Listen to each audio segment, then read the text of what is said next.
ભારે વરસાદથી વલસાડમાં કુલ 37 રોડ રસ્તા બંધ કરવાની ફરજ પડી છે। પંચાયત હસ્તકના 34 રોડ રસ્તા, જ્યારે ભારે વરસાદથી વલસાડમાં 3 સ્ટેટ હાઈવે પણ બંધ કરાયા છે।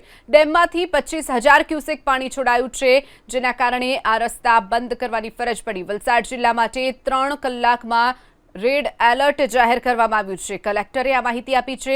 નવસારી જિલ્લામાં પંચાયત હસ્તકના 19 રસ્તા અવરોધાયા છે, તો વાંસદા તાલુકાના 14 રસ્તા અવરોધાયા છે। નવસારી તાલુકાના 2 રસ્તા, જ્યારે ચીખલીના 2 અને ખેરગામના 1 રસ્તો પ્રભાવિત થયો છે। ટોટલ આજ સવાર સુધી 10 રસ્તાઓ જેટલા બંધ હતા। આમાંથી 8 પંચાયતના હતા, 2 સ્ટેટ હાઈવેના હતા અને અત્યારે જો ખબર આવી છે, અત્યાર સુધી ટોટલ 33 રસ્તાઓ બંધ છે વોર્નિંગના ભાગરૂપે। આમાંથી 34 પંચાયતના છે અને 3 સ્ટેટના છે।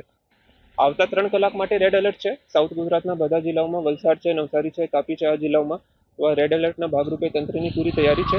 અને આના સિવાય અમે લોકોને સરકાર તરફથી આવતા 3 કલાકનો વોર્નિંગ મળે છે, તો આવતા 3 કલાક માટે રેડ એલર્ટ છે, લેકિન તંત્રની તૈયારી છે।